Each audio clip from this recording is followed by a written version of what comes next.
Hello, Guardians. Welcome back to Tower Casuals, the Destiny podcast. I'm your host, Corey Deering, and alongside me, as always, is a Vault Dwelling, Jotun Toten, Atheon Shattering,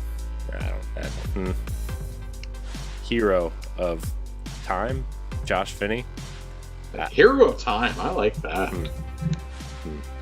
It references two of my all-time favorite games. Yeah, Destiny and Zelda. Yeah, I like it. Yeah. How are you, Josh? I'm good, Corey. It's been a busy week. Yeah, I agree with you 100% that it has been a busy week. It's been a very busy week, but it's been a good week. It's been a really good week. Yeah? Why has it been a good week, Josh? Went to a wedding of some dear friends over the weekend. Yeah, I saw you got all dressed up and snazzy. I did, all dressed up and snazzy. I didn't know they made dress shirts, hoodies out of dress shirts. You learn something new every day. I left my token hoodies at home. I did not take a single hoodie with me on that trip. I did, however, live in basketball shorts outside of those pictures. It was nice though. We went to Hot Springs, Arkansas for the weekend. Ooh.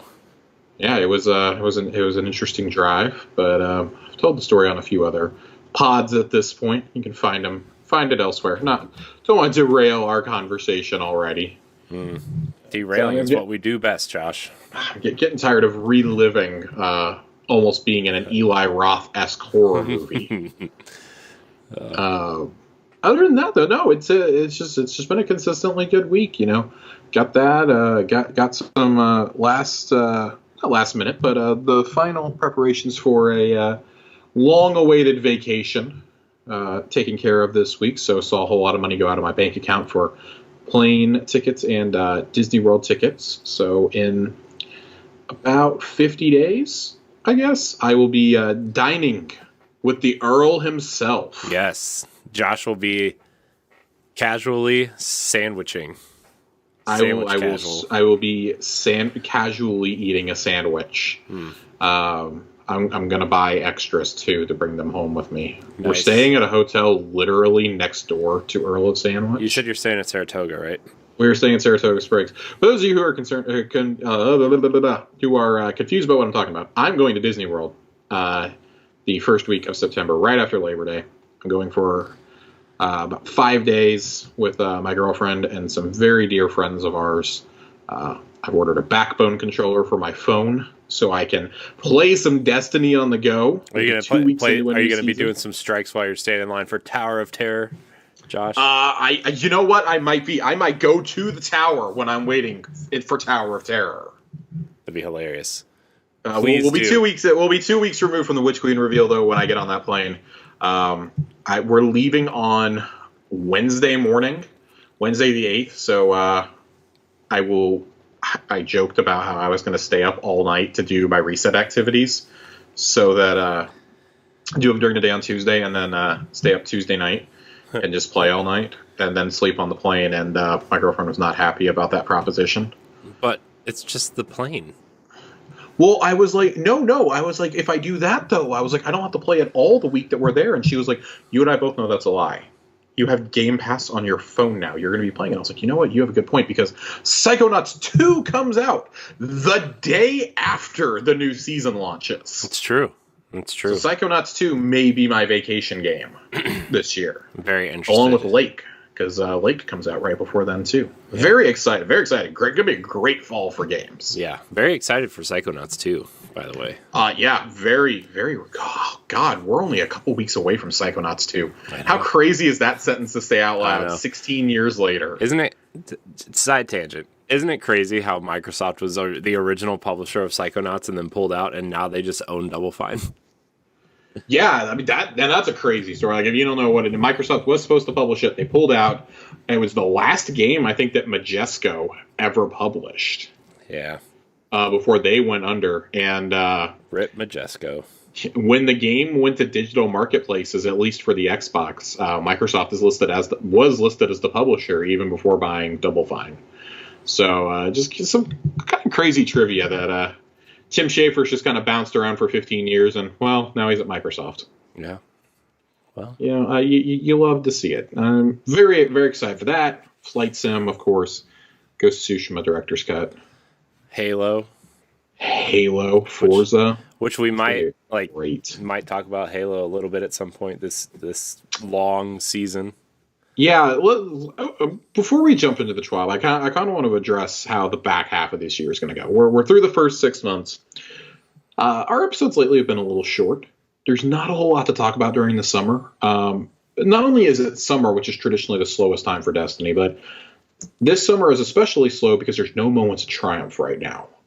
It is just the Solstice of Heroes. We don't have, like Season of the Raid going on like we did last summer. And on top of that, we haven't had the reveal for the next expansion yet because of how they're shifting those announcements. So the back half of this year, we do know, as of right now, it appears that we're going to have one long season like we did for Season of Arrivals that will span from the last week of August to sometime in Q1 of 2022. I think both Corey and I kind of have like the week of Valentine's pegged probably is when the Witch Queen is coming out. Kind of like that mid-February slot. Feels pretty safe. You're away from Elden Ring, but you're still early enough to avoid any potential traffic from a Nintendo first-party title or from Horizon if it gets bumped, which is looking increasingly likely as well. You're out of the way of that Halo launch window, Call of Duty Battlefield, etc. Corey and I were talking earlier today, and we both love Halo. Our friend Colonel Panic loves Halo. Nerd Generalist loves Halo. We may talk a little bit of Halo. We'll still cover Destiny, of course, week to week. But we may talk Halo outside of, Schwab's and Lore Corners. We may have like a Halo segment here and there, especially after it comes out, so we can talk about the campaign a little bit. Bungie's 30th is coming up this year. I'm kind of thinking through some fun things we can do this fall. Look back and reminisce on some of Bungie's past games. Did you see that rumor floating around today, by the way? The Halo crossover, how they're gonna the reason why that's the other one that's the other thing that I'd like to get to before we jump into the Schwab. About a month or so ago, we told you all about a Pastebin leak that we had, or not Pastebin, a Notepad leak, because they're two different leaks now, that we had seen that was last modified supposedly back in mid-April, right before we found out about Season of the Splicer. And it accurately listed like major things that have happened in this season. It was a file that is thought to have been originated and supposedly began floating around shortly after Beyond Light's release, because it had details for the ending of Season of the Hunt. It had all sorts of details for Chosen, for this, ritual weapons that we've now gotten, buffs and nerfs that have come to several different archetypes that we did not yet know about, as well as including some basic Witch Queen. There were some Witch Queen spoilers sprinkled in there. The juiciest part of it, though, for us was that there's a rumor in there that there is another season that will come between Season 15 and the Witch Queen. That will be it'll be a free season that with some reprised Destiny 1 content, some new exotics, a dungeon, etc. But the juicy part was that the Halo 1 Magnum supposedly is coming to Destiny, along with armor from Halo, Spartan armor for your Guardian.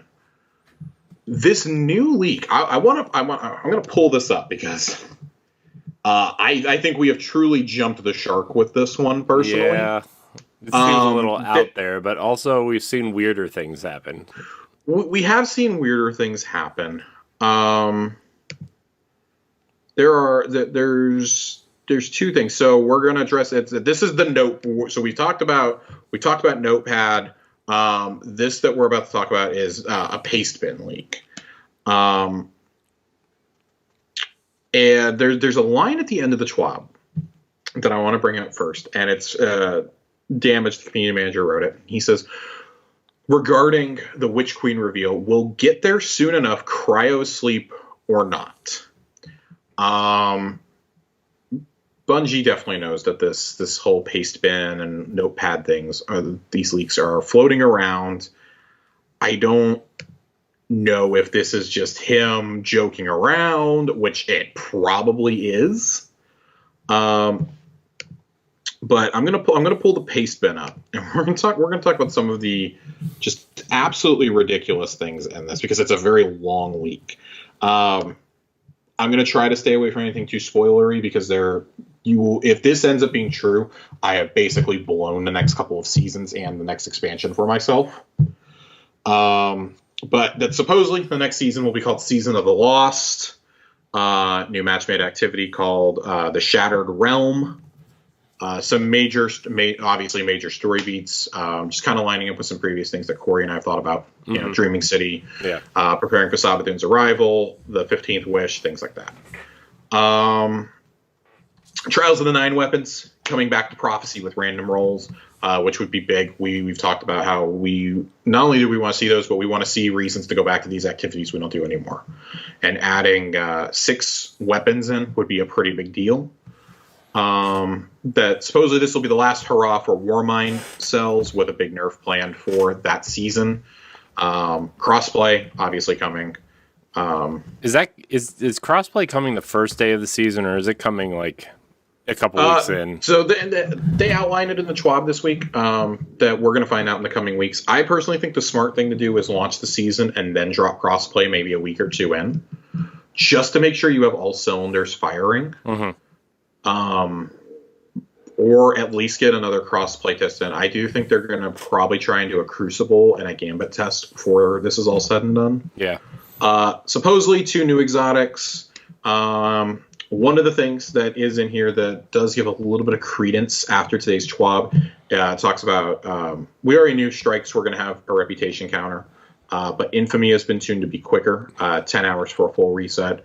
That kind of lines up with what the Schwab indicates, that now to reset your Infamy, not going to be called Infamy, and reset your Gambit rank, reset your Valor, or reset your Strikes reputation is going to take about what it takes to get a Valor reset right now if you have double Valor active. So they want you to be resetting it repeatedly, basically. That's cool to me. Handful of exotic ornaments, blah, blah, blah. Queen's Guard theme is supposedly the seasonal armor.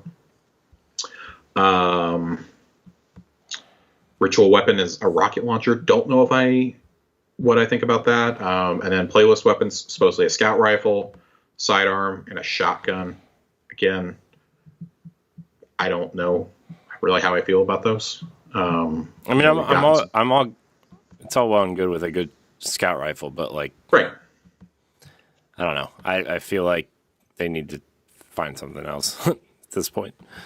Right. There's a lot of stuff in here for PvP. Most of this is stuff that we already knew about, though. And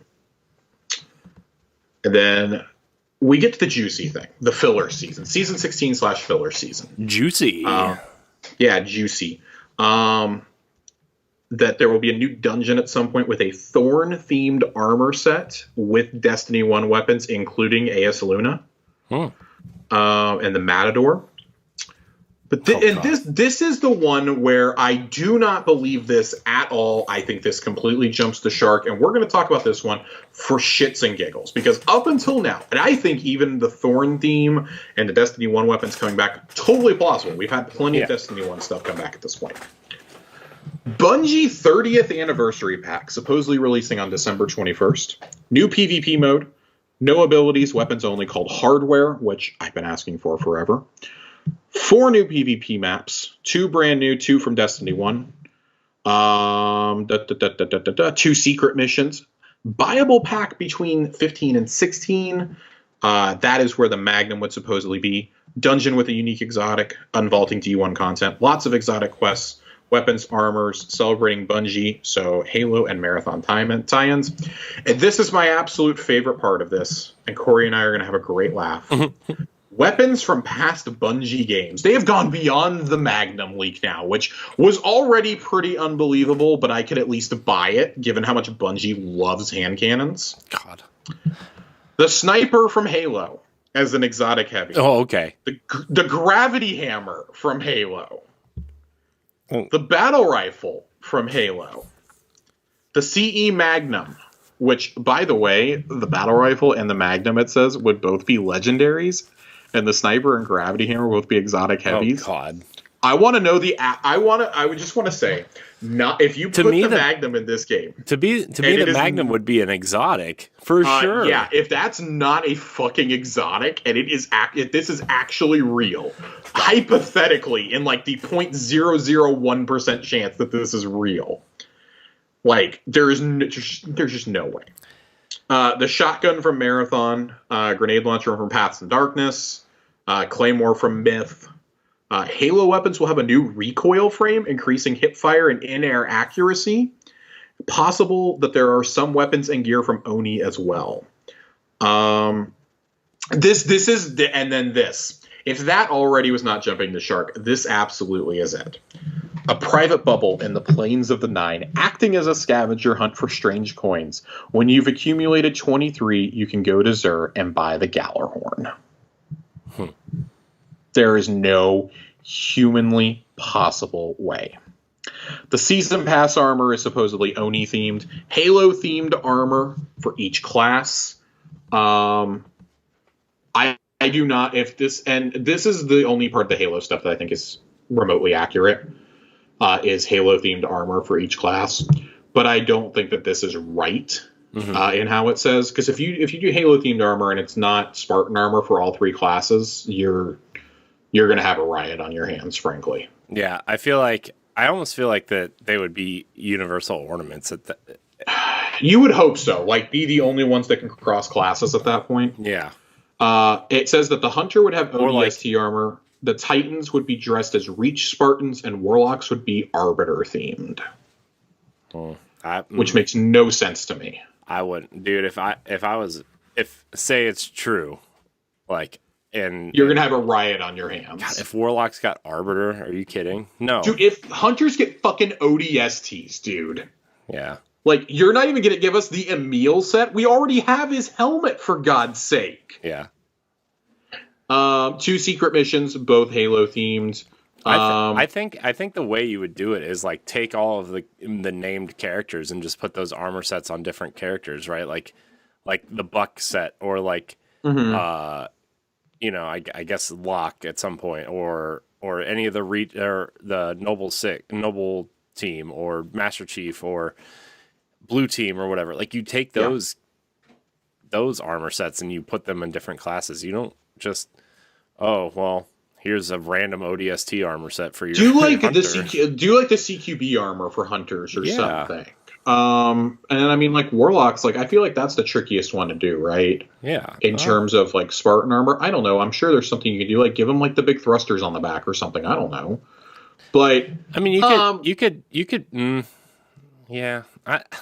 Another thing that makes this really unbelievable to me. We're still in this section, by the way. We haven't even moved on to the Witch Queen stuff. I know.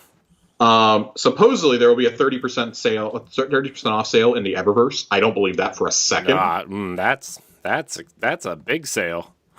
That's a big red flag right there.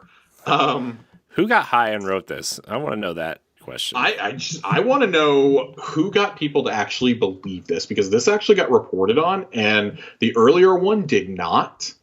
So let's see here. Moving on to Witch Queen. Again, we're not going to talk about any spoilers here, but release date supposedly February 22nd. We've seen the early concepts for some of the armor already, so I don't know if I buy that. Of course, they, make note of "Survive the Truth" is, internal tagline. Like, well, we kind of already know that, but cool. What if it's like a hallucination and you just play through? So I would love that. And you just play through, like, I don't know, a weird Halo, like a weird amalgamation of like a small Halo campaign or something. Yeah, I mean, that could be cool. Can't really go into like a lot of this stuff. Like, I mean, it's a pretty detailed explanation of a couple of these missions and like story spoilers, if they're accurate. I mean, I'm going to save this. I'm going to bookmark this for when it's inevitably wrong, and we'll come back and read some of these as a joke. Yeah. You think, isn't there a rumor that they're going to add, or that one of the rumors was they were going to add Halo maps? I heard that as well. I think that would be too much, because remember, they have to get permission from Microsoft to do any of this. Yeah. And I don't think that Microsoft is going to want maps from Halo in those games in case they ever want to put them. I mean, obviously they're still a Master Chief Collection, but in case they want to put them in Infinite. Like, because I mean, the two that you would think is, oh, you want to play on Zanzibar and on Coagulation. I was gonna say Blood Gulch and Battle Creek or something, or Beaver Creek. I mean, Beaver Creek would probably be like the third choice. Like, I think those Hang 'em High would be a popular one. Yeah. Maybe Boarding Action. I could see that being really cool. Yeah. Let's see here. So, weapons are at their memory limit right now, solely due to Masterworks genning orbs. So supposedly they're removing this aspect of Masterworking, which I don't believe for a second. I think your solution at that point is just like you have to ditch the old consoles after Witch Queen, if that's really the point that you're at. They're going to make armor mods to fulfill the same purpose, which seems ridiculous. 34 new weapons, supposedly, versus the 14 we got in Beyond Light. A new piece of exotic armor for each class. Supposedly Nessus and the EDZ are being vaulted. Again, don't really believe that. In terms of... I mean, I can believe Nessus. I just don't know if they'll ever vault the EDZ as much as it needs to be. The only thing that would vault the EDZ is if they actually put in Old Chicago at that point. Yeah, and I mean this makes no mention of Old Chicago being there, which is a little ridiculous. You think we're ever going to get Old Chicago? Like, I think if you were ever going to get it, this is the time. Yeah.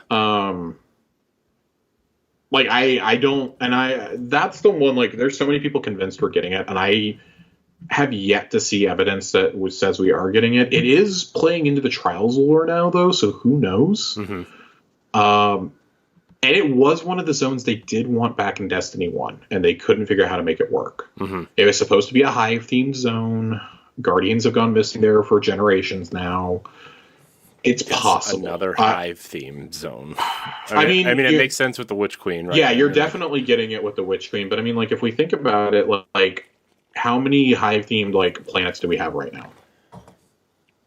We have the moon. And we have... Is Moon really it? Yeah. Because we vaulted Titan. Right. They vaulted They vaulted Mars. Right. Yeah. Huh. It says revamped D1 Mars. Which I don't know if you bring Mars back this quickly after you just vaulted the planet. That would be really awkward. Savathun's Dreadnought. We've already said the Dreadnought. Mm-hmm. And then supposedly Savathun's Throne World is an explorable area with 3 lost sectors in it and some other stuff. New Ultimate ornaments. Forsaken goes free to play. Blah, blah, blah. Sparrow 2.0 is currently being planned, supposedly. Sparrow, like a new Sparrow type of Sparrow, or like Sparrow Racing League? No, like just like upgrading Sparrows, I guess. I don't know. Oh. There's supposedly going to be a crafting system. To create and upgrade dual-wielding weapons. New weapon type called Glaives will be the second third-person melee weapon type, and with class-based mechanics. 9-player PvE activity Foothold has been downgraded to 6-player because matchmaking and PvE netcode for 9 players is not possible. We already know all future raids and dungeons to have adept gear. There's raid stuff in here, which I don't buy any of this. It just all feels like really safe bets that we've all been making for like the last year. Yeah, it either feels like a safe bet or like way out of left field. Yeah. Fifth Element. We already know about that. It's the rumored vapor and poison system. Yeah. Blah, blah, blah, blah, blah. D1 Tower will make its return. Subclass 3.0. Reworking all of those. We already know, Luke Smith already talked about that, as that's a long-term goal for them. To basically make everything like artifact-based. Right. And then unknown or stuff for the future.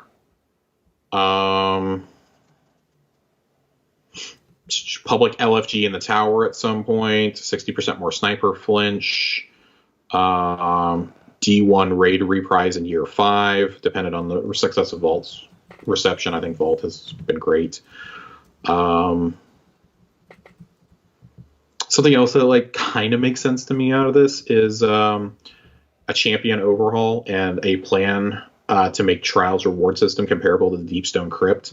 Something that we speculated about on this very show a couple of times. Mm-hmm. And we're going to jump into the TWAB in just a couple of minutes. They kind of make a reference to they want to make it more like Shacks and Drifters reward tracks right now. Mm-hmm.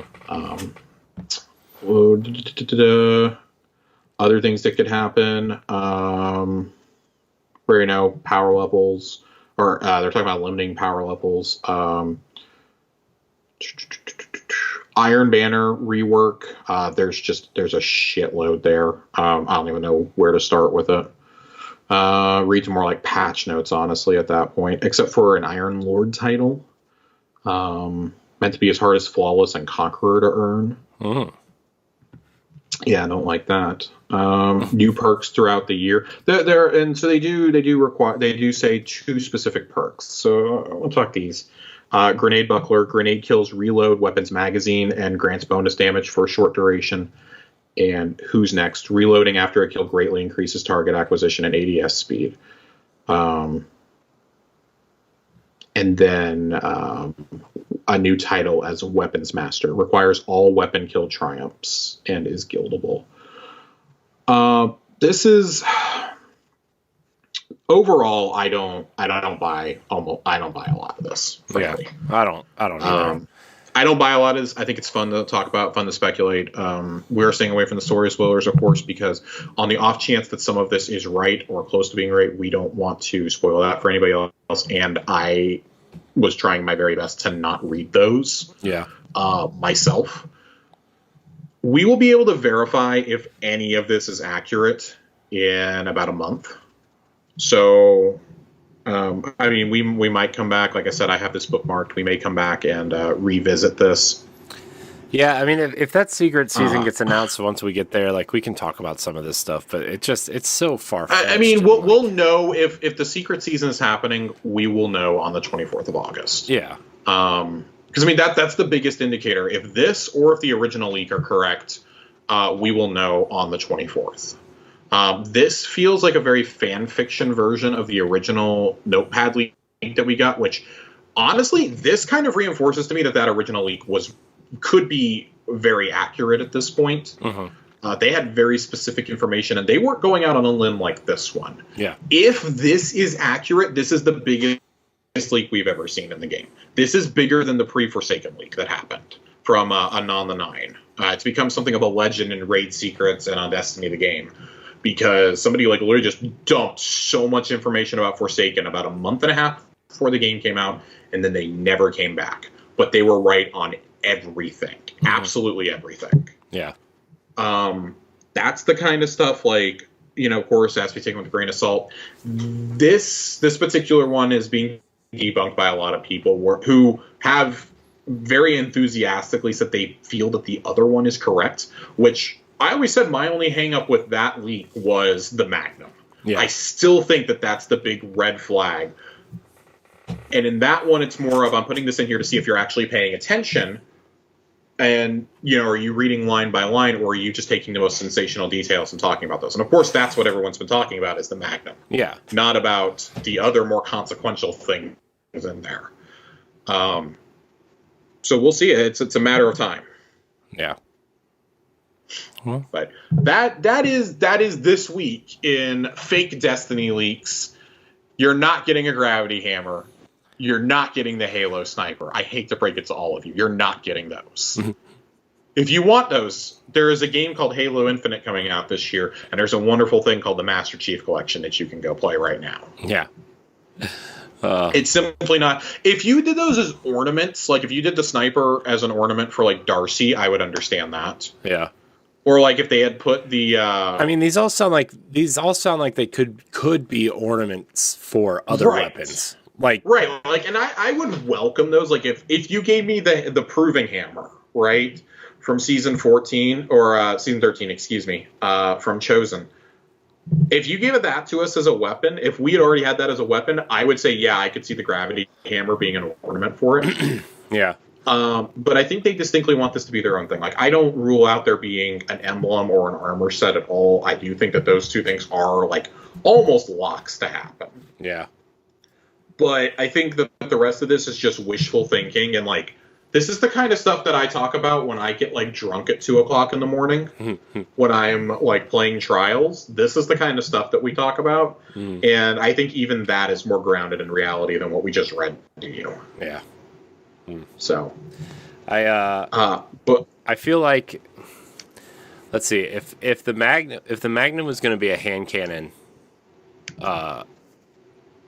exotic ornament, what hand cannon would it be?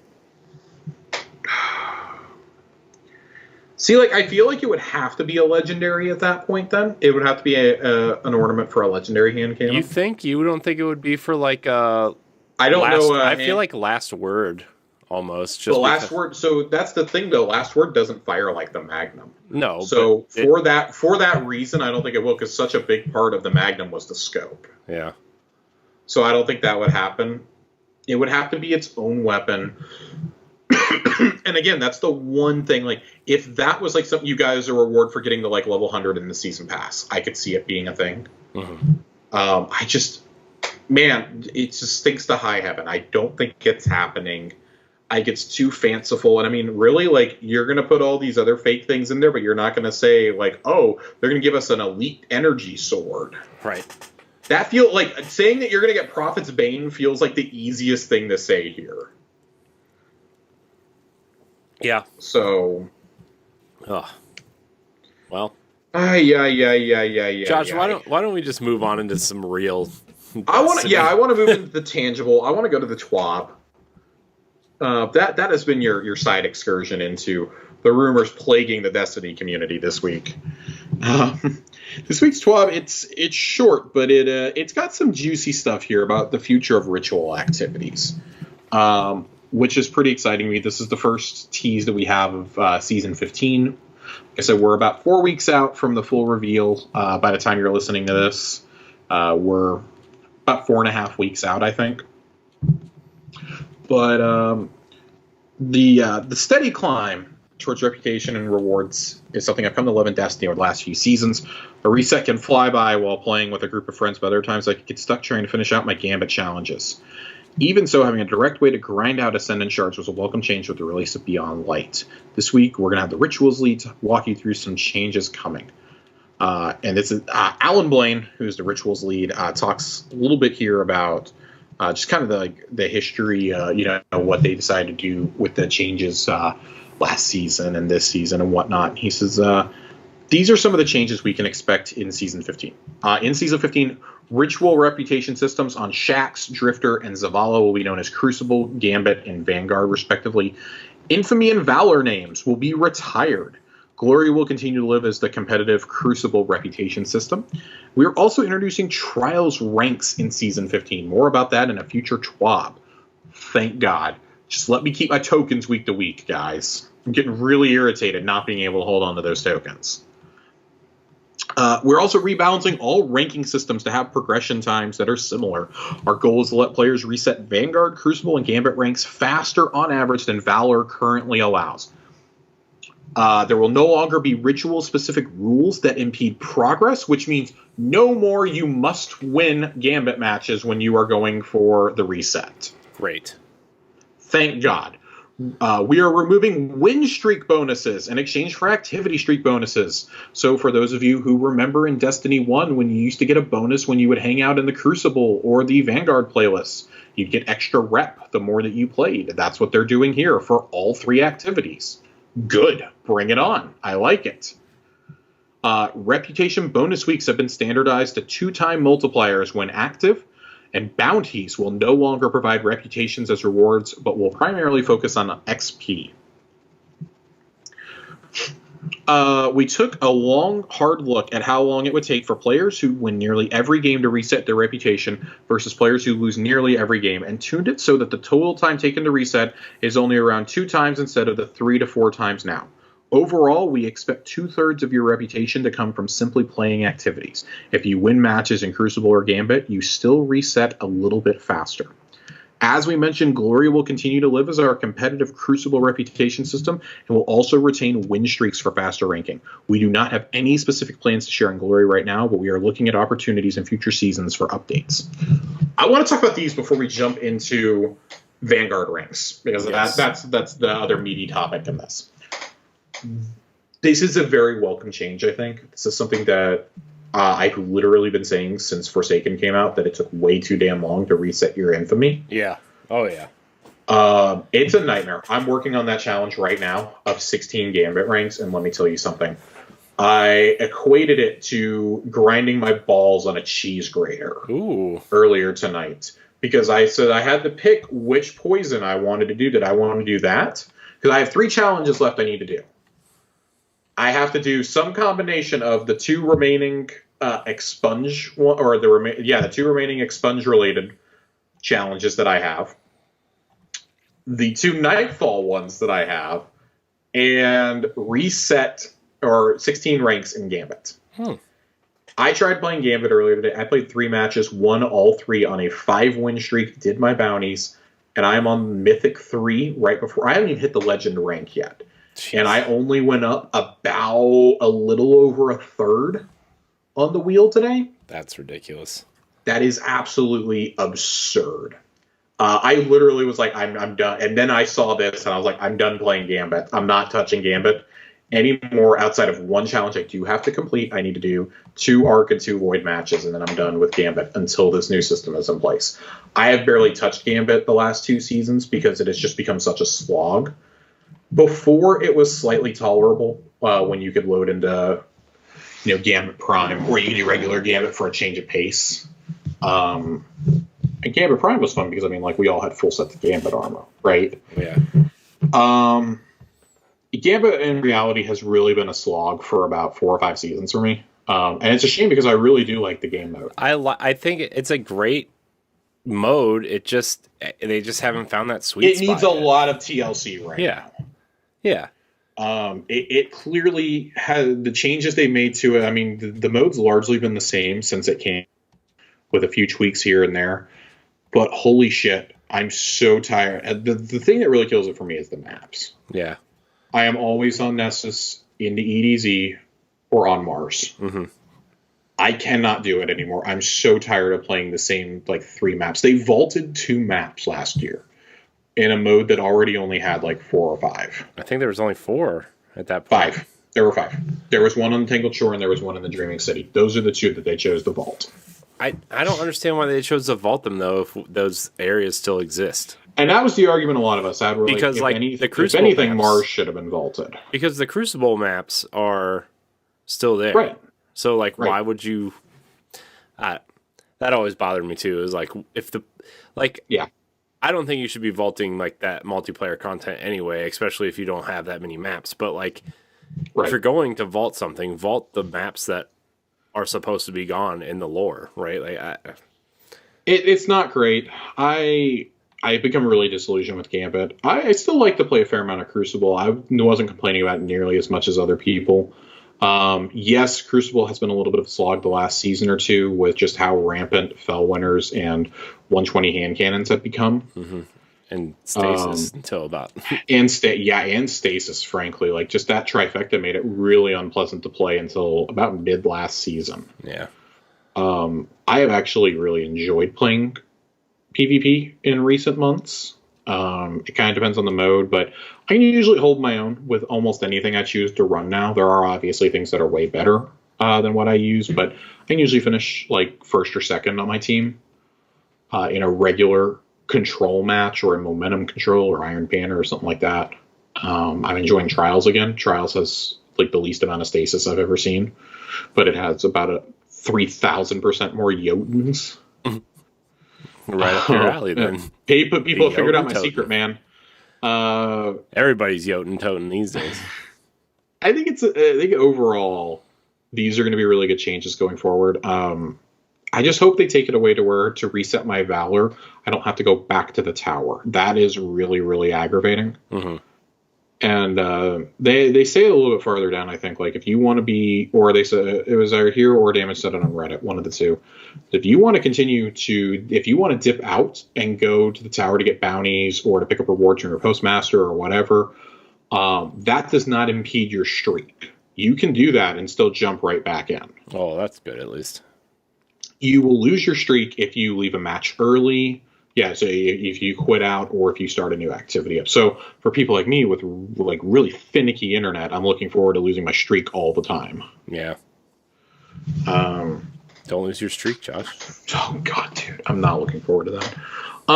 So with that, let's jump into Vanguard ranks real quick. Yeah. Zavala's getting a full ritual reputation like Shaxx and Drifter.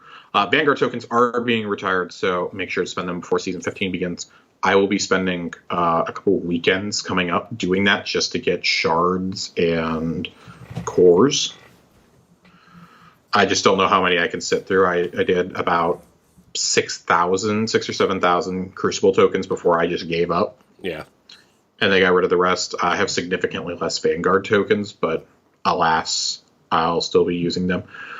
Players may earn Vanguard Reputation when completing the following activities: strikes, nightfalls, and battlegrounds. So that kind of indicates to me battlegrounds may be a thing that sticks around, like long term.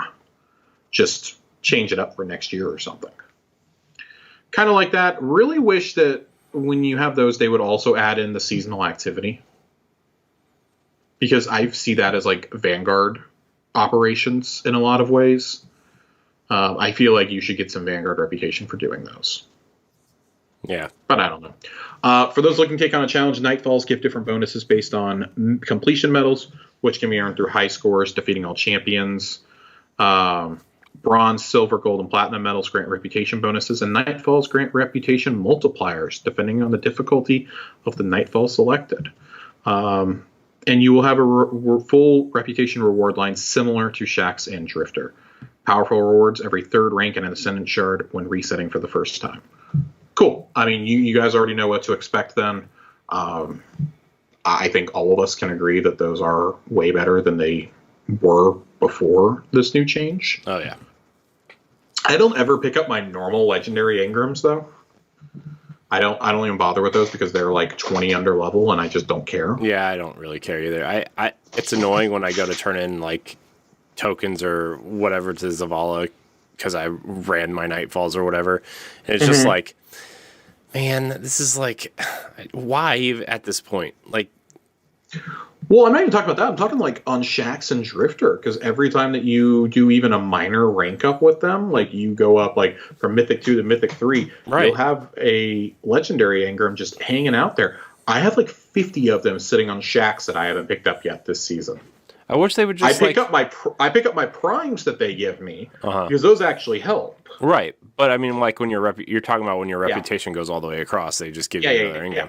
Like I wish the game knew like once you hit a certain level and they knew that there was a cap to those, they would just dismantle them for you into shards or something. And like maybe every like 10 you get a upgrade module or something, or a enhancement core or something. Like I wish they would just know. I feel like that's something they could do, right? Like I don't know.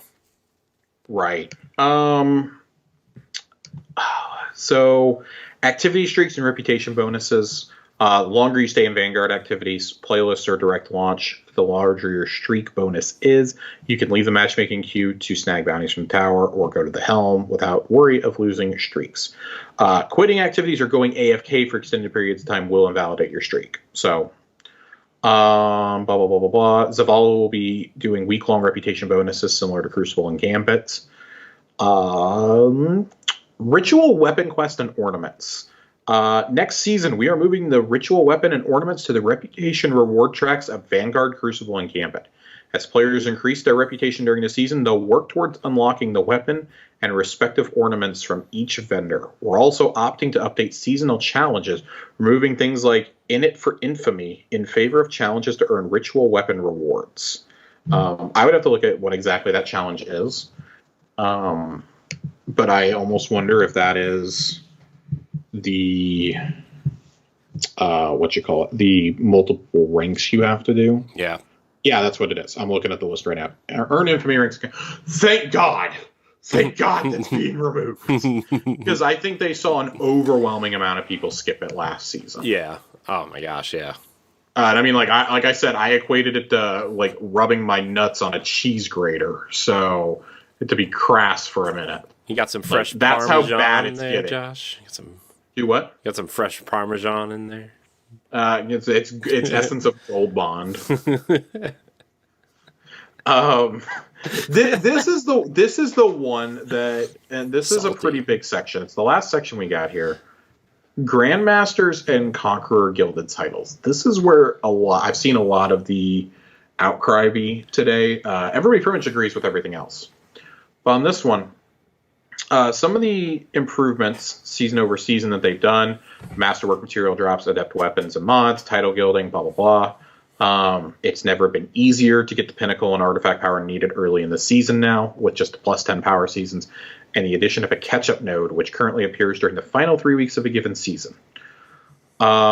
Thanks to these changes, we're seeing a lot more players attempting Grandmasters and gilding their Conqueror titles than ever before. We still believe that starting in Week 7 gives Grandmasters a nice seasonal cadence. Waiting until the final 3 weeks of the season to gild no longer feels correct. We want players to play the week's Grandmaster Nightfall for rewards, not wait until Lake of Shadows. Later in Season 15, we are planning to make the following changes to Grandmaster Catch-Up Node so that players gild their title earlier in the season, while also addressing our concerns over a single strike being a boon for high-tier rewards over the last 3 weeks of a season. The Grandmaster Catch-Up Node will become available at the same time the Grandmaster difficulty is available, so as long as you have the Conqueror title but have not yet gilded it this season. Each Grandmaster Nightfall will be available if the Fire Team leader has not completed the gilding triumph for that strike during the season. In other words, you may play each featured strike for a season to earn your gilded title. Once you've gilded your title, the catch-up node will no longer be available. So you basically can go grind to your heart's content if it's the weekly Nightfall. If you're doing it directly out of the node, you have as soon as you get your first completion, you cannot pull it from there anymore. You have to wait till it comes around in the rotation again. This is only if you already have a Conqueror title, or you have gilded your Conqueror title in the past. For normal ones like us, I don't perceive this as changing. We will still get our catch-up node the final couple weeks of the season, which I'm personally eagerly looking forward to next week to try and get the Sniper as an adept. So it's inverted Spire time all the time, baby. Gosh, dude. So excited. So excited to do that all the time. Talk about a strike that needs vaulted. Talk about a strike that I personally loved when it came up for double Nightfall rewards. I mean, we were getting in and out of that master in 12 minutes. I'm just saying, like, if I have to do another set of regular strikes and it's inverted Spire 3 times in a row. That's how I feel about Lake of Shadows, honestly. See, I never get Lake of Shadows. See, the other one that I get, which this is what's going to be what kills my streaks all the time, Exodus Crash on Nessus. Mm-hmm. The second I load into that, I just quit because I hate that strike so much. I'm ready for that to go. I'm ready for Insight Terminus to go. I get that every single time I go into the playlist. Yeah. This is why I don't do the playlist strikes. I don't like them. Give me Devil's Lair all the time. Yeah. So, I mean, this isn't a big change for the vast majority of us, but for those who already have a Conqueror title, this sucks. Frankly, this sucks. Like, I get not wanting to let people farm just one strike over and over and over and over and over again. But I mean, if they've literally gotten the Conqueror title, like, and if they've already gilded it and things like that, I think you can allow them to do it. Yeah. I don't think there's a huge problem with that. Yeah. Bungie has always giveth and taken away at the same time. So, like, they just gave us all these awesome things that we asked for with Vanguard rewards and reputation changes and the Gambit changes. But the monkey's paw is curling, and they're going to take away one of the most reliable farming sources for materials, adept weapons, etc. Adept mods, things of that nature. This sucks. This really sucks. So I can only hope that Lake of Shadows is one of them next season, because I am never earning the Conqueror title. Yeah. So I personally look forward to continuing to milk the absolute easiest strikes in the world on Grandmaster. So, fuck y'all who try, who are better than me at this game. But Corey, any last thoughts on reputation changes, reward tracks? Like these are all, aside from the whole like Conqueror fiasco, which I'm pretty sure they're gonna like walk back in a matter of minutes. Yeah, I feel like we're gonna hear something about this within the next month. I was like, well, that maybe. So I think they're gonna make us go through it for one season and then be like, okay, we messed up. Yeah, we messed up. I swear to God, we're going back to normal. Yeah, I mean, first of all, with that whole thing, I really like how they crossed out Lake of Shadows in the TWAB. That is hilarious. They are very aware. Yeah, so that's funny. But I mean, overall, I think like 95% of these changes are good. I mean, it's if it's common sense stuff. Yeah, exactly. It's good. It's good for the community. Yeah. It's good for the players. It's good for I agree.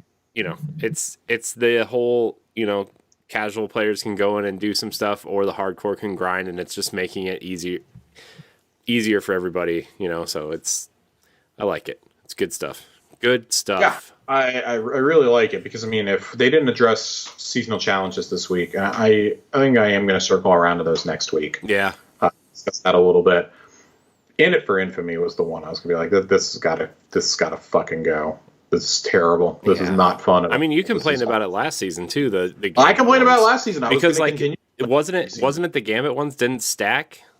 Yeah. Right. So like everybody just waited. Once people found that out, they just waited till the last week to do them. Yeah. And I did that this season. I played a little bit of Gambit at the very beginning, like maybe week 2 of the season. Other than that, I waited until probably week 8 to play the rest of my Gambit. Mm-hmm. The last time it was Triple Infamy is when I did it. And I'm just like, I popped off like 7 challenges in 2 matches. Yeah. I wanna look at a couple of these.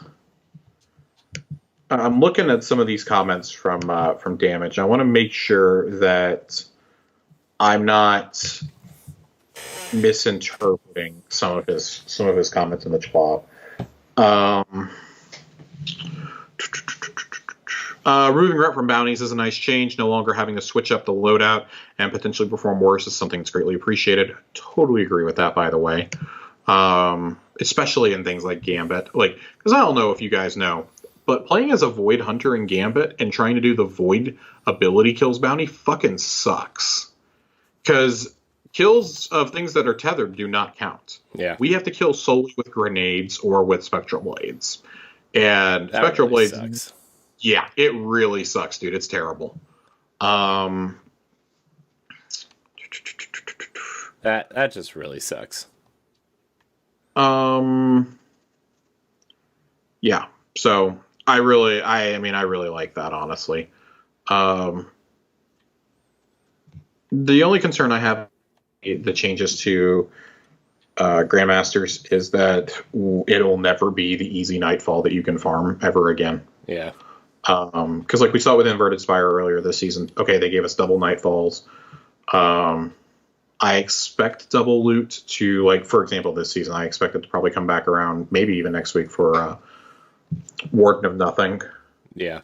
Or something along those lines. Like we saw it with Devil's Lair last season. I would prefer that they keep the handful of, like, really, like, just dirt easy strikes on hand for farming purposes. Because, I mean, nobody wants to go farm the Glass Way. No. Like, that's hard enough to get done on Grandmaster to begin with. Like, I can't even do it. I have issues on Master trying to do that. Yeah. Ooh. It's just not fun. It's not a fun strike to try and do like that. Dude, Glassway. Oh. I'm not, again, I don't want to torture my reproductive organs by doing this. The title of the episode? Nut-sacking a cheese grater. Sure seems that way. Hunter balls in a cheese grater. Dipping them in the toaster. Oh, God.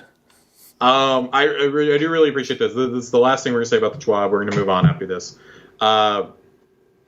In regards to changing the terminology from Valor and Infamy. There are some people that are upset about this for whatever bizarre reason. But I like the self-awareness here from Bungie. Destiny already has a lot of words for players to memorize and understand. We hear you on the feedback that some flavor is lost, but hopefully these changes will help blueberries as they try to learn Destiny from a fresh perspective.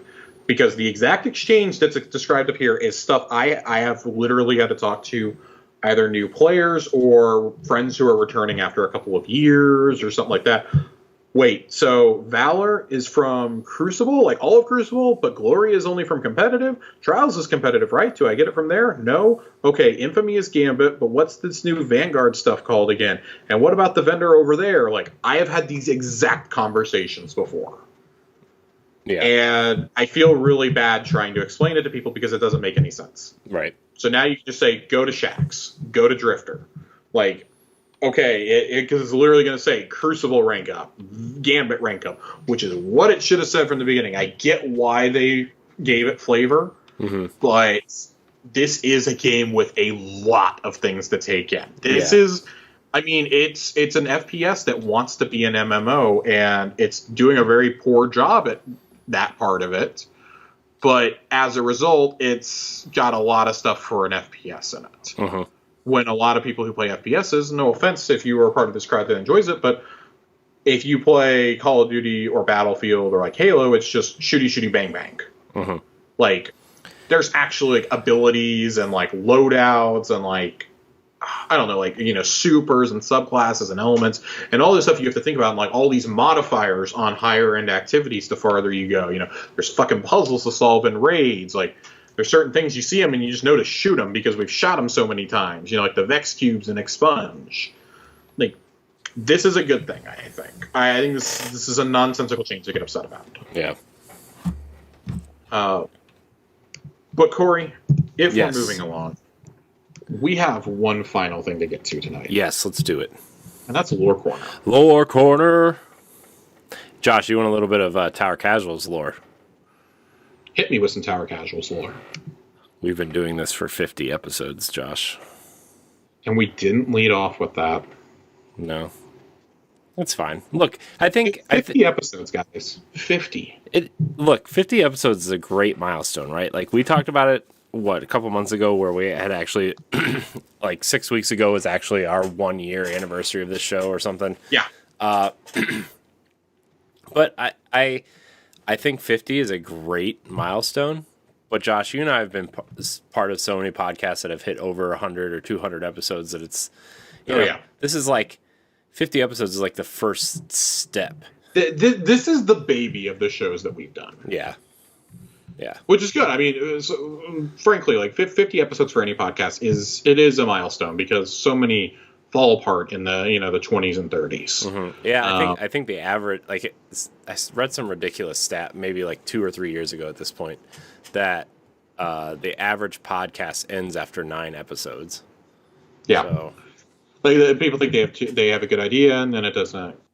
You know, I want to be really clear, like, doing a podcast based solely on one game is challenging at times. Like, there are weeks, like, you guys have seen us with short schwabs, where it's just like we have like almost not like we're in and out in like 30-40 minutes because there's usually, if there's a short week there's not a whole lot of new stuff going on in game, and like we're in the back third of the season now. Like, I've gotten all the roles I want outside of a few adept weapons and the cloak. I cannot seem to get the drop from Vault of Glass. I'm very upset that the cloak and Praedyth's Revenge refuse to drop for me in that fucking raid. Yeah. You'll get That's okay, because I'm at like 20-something completions of Deepstone and still don't have the LMG out of that, so... I believe in you, Josh. It'll happen. I don't. I'm glad you do, because I don't. Hey, Josh, if you ever want to raid, I'm raising my hand. I'll get it for you. I'll get that. I'll get that. I know you will. It can't be any worse than Joe. Poor Joe. The first like 2 or 3 runs we did of Deepstone, or not Deepstone, of Vault, literally the only weapon that dropped for him the entire time was the shotgun, just over and over and over again. That's funny. Yeah, that was the only weapon he got after like 2 or 3 runs. Meanwhile, I'm like over here, like kind of like slinking down in my chair because the RNG gods blessed me with a Vex on my very first Atheon clear. That's awesome. and it was a cheese on top of that. It wasn't even a legit clear. Yeah, didn't you use the Prometheus lens cheese? Was that? No, I killed him when they were still keeping his character model in Venus. Oh. I threw myself off the edge and I spawned on Venus and killed him with a scout rifle. It took me 15 minutes. Oh. It was pretty great, though. We all got pinnacle gear out of it, and I got fucking Vex, which caused people to rage quit the game. That's funny. It was great. It was like the night after the raid came out, I think. Or the night the raid came out, one of the two. It was pretty great. I was really happy. We went in there to learn a cheese strategy, and the cheese strategy didn't work, but I got 2 free triumphs out of it and Vex Mythoclast. So, what are you going to do? Today's lore, however, it's the pathfinding book that you get during the transmog quests from Ada 1. It's going to kind of take us through what Ada's been doing this whole time. So I don't know if there's a whole lot to really dissect here, but we're going to read the first 2 installments. And covering this for a couple weeks will take us right up to the epilogue event that's going to happen. And we'll finally get to cover that 10th page of the lore book that I've been telling everybody to avoid for a week now. Don't read it. They accidentally spoiled the end of the season for us. Is it good? It's very good. I had some of the events surrounding the end of the season spoiled for me already. Of course, on the very first day of the season. And part of that did come from the infamous notepad leak that we talked about earlier, as well as just people talking about it completely unfiltered in subreddits that have nothing to do with game leaks. So that was really frustrating. But this is called a path send, this first one. Ada 1 heard the chirp of a comm channel opening before a distorted voice spoke. I've got eyes on entries and exits. Looks clear. She stepped through the rusted doorway into a courtyard. The wind whistled through the torn seams of decrepit structures and raindrops crackled on loose metal planing.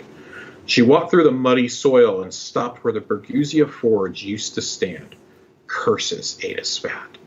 Her hands fidgeted as her gaze wandered aimlessly around the nearby barren landscape. Artemis V perched on a broken pillar, her scope methodically rotating through doorways and windows while her ghost floated patiently overhead. The other 2 members of Ada's escort lounged against a broken wall to the rear, silently watching the black armorer. She looked back, studying their featureless helmet plates, then quickly turned away. Her foot clanked against something hard and metallic. She stooped down and picked up a forgotten slab of black armory alloy, a remnant of the lost forge. Artemis kicked into the comms again. That forge tech? Any clues of what happened here? Ada sighed as she studied it. Scorched cannon sears, wire rifle cuts, kinetic ricochet marks. Almost like there's been years of combat here, Artemis quipped sarcastically. How astute, Ada said dryly. There's nothing more to glean here. She took a deep breath, a useless gesture in her exo-body, but a compulsion nonetheless. Sun's fading, Artemis said. Devrim's got eyes on a fallen raiding party. Not headed our way yet, but I'd rather not take chances. Do you have what you need? Hardly, Ada said. But we won't find much else. This area has been thoroughly scavenged, same as the others. Fallen? Artemis asked. With no guardians bothering to stop them? Could have been anyone. Artemis winced. Can only imagine how you must feel. The Vanguard had a tough call to make. Planetary evacs came first. And now they're on to exciting new frontiers, while I'm left with nothing but rubbish, Ada said, her voice full of false cheerfulness. Artemis leapt down from her vantage point and placed a hand on Ada's arm. Ada's shoulders slumped. I'm glad for the evacuations. I shouldn't have. A howl echoed from somewhere in the complex. Artemis readied her rifle, and one of the escort squad entered the comm channel. Pike's changed heading. We should get her out. Are you ready? Artemis asked. Ada studied the broken slab of metal in her hand, turning it over and tracing its jagged edges. I'm not sure, she said, tightly clutching the piece of debris, but what choice do I have? I think it's really interesting. This is one of the questions that we had was, you're vaulting the forges that are on the EDZ and on Nessus when the EDZ and Nessus are both not being taken out of the game. Right. This kind of solves that question. Like, that it's not really that we stopped going there, it's just they were abandoned for us to evacuate planets instead, and then we were off to solve the mystery on Europa, and, the mystery of Osiris as was chasing, and finding a Cabal warlord, and we just really haven't circled back around to it as a Vanguard quite yet. Yeah. So I find that really interesting. And like that's an arena where we did so many things. And that's where we completed Izanagi's Burden. We took down Sivkiss. Like we took down a lot of people there. That was by far my favorite forge to go out and grind. That's for sure. Yeah. It's a great one. It's the last one you unlock, of course. Oh God, there was a puzzle there that was just insanely hard to do. That was right before you walked into the forge. Are you talking about the weird butterfly puzzle or whatever? Yeah. I'm trying to remember what that was called. I remember wanting to go for it. And it just... I know what you're talking about. I just forget what it's called. It was the event that was supposed to unlock the forge, and Bungie made it too hard and basically had to go in and backdoor open the forge for everybody. Yeah. This next one is called Lost. The hiss of Ada's welding torch echoed through the armory hall, compounding into a sea of discordant noise until the scene was complete. She placed the tool down and grabbed the piece of alloy in her hand, testing the bond's strength. The actuators in her fingers whirred with effort, but as her focus shifted to the open tome on her desk, the metal promptly snapped. Ada let out an exasperated groan. 2 more pieces of Deterus dropped on an already cluttered floor. "Did you forget to measure twice?" a voice called out from behind. Ada whirled around as Hawthorne sauntered into the hall. "Isn't that saying based on woodworking?" Ada asked flatly. Hawthorne shrugged. "Don't have any welding jokes." She gingerly stepped over a tangle of cables. "Great work environment you've got. Love the decor." Ada turned to her tome with intense focus. "Can I help you with something?" Hawthorne chuckled. "I was going to ask you that. Heard the cursing all the way up the stairwell." Can you interpret armory schematics and machine the parts needed to assemble them?" Ada answered without looking up. "Unlikely," Hawthorne said. "Can you convince Zavala to stop asking me when a forge will be operational again?" Hawthorne puffed her cheeks and exhaled. "Even less likely." Ada quickly flipped a page of the tome. The paper snapped, nearly tearing. "Sounds like the answer to your question is no." "Is that why you're doing this? Vanguard orders?" Ada jabbed a thumb at her own chest. "The forges are my legacy. It's my responsibility to continue their operation. Zavala's desires are tangential." Hawthorne stepped closer to Ada's workstation.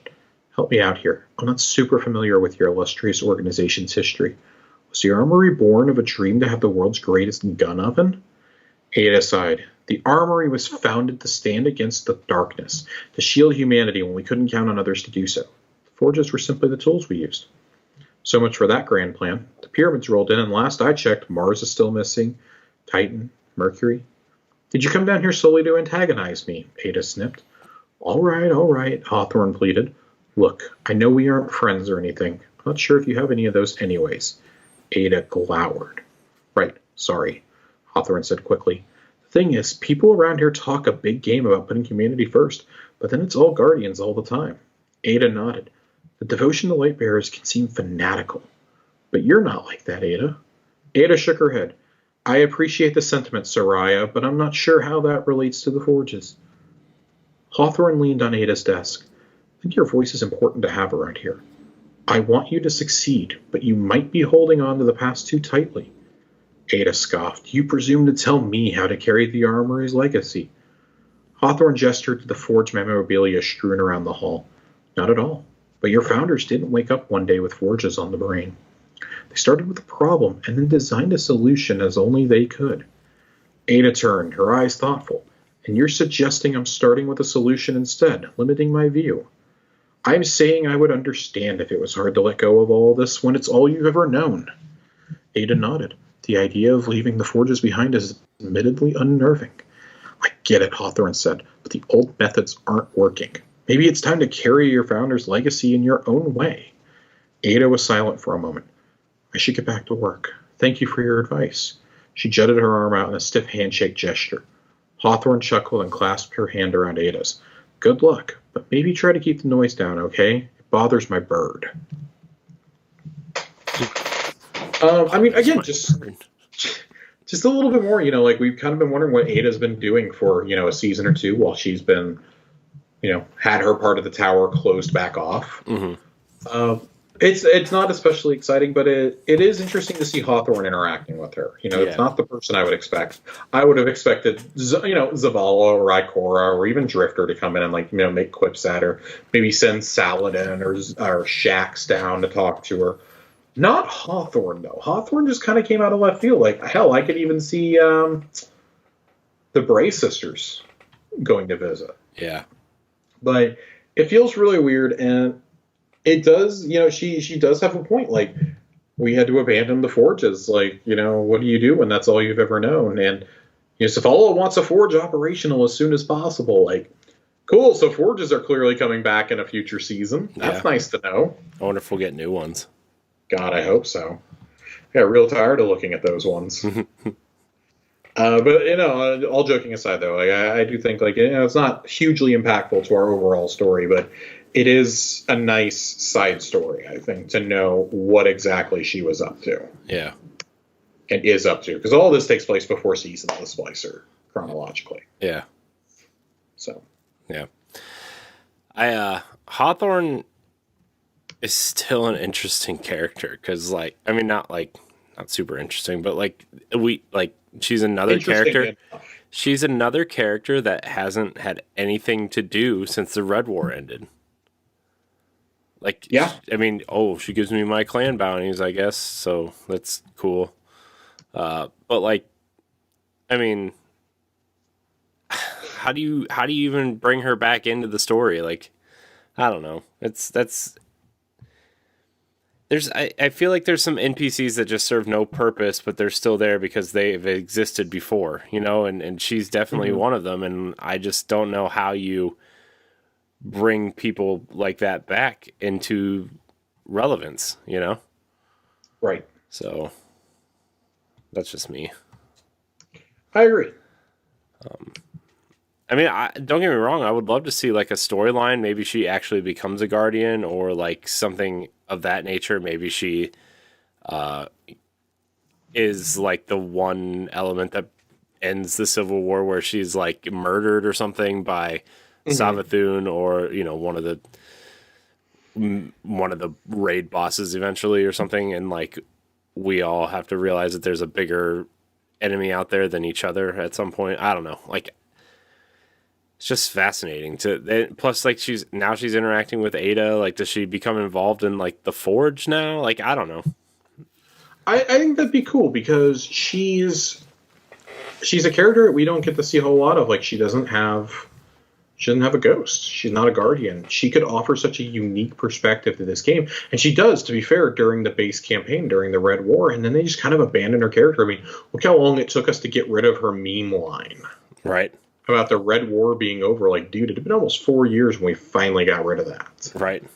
That's frankly, unacceptable. This is a character that could tell us so many unique stories. And instead we're having to relegate them to the lore. Right. Which I don't think is bad. I like reading the lore, but not everyone else does. Yeah. And you have just such a rich, unique story, especially now in a season where you have the Elixni living within the city. How does she feel as a normal citizen? Right.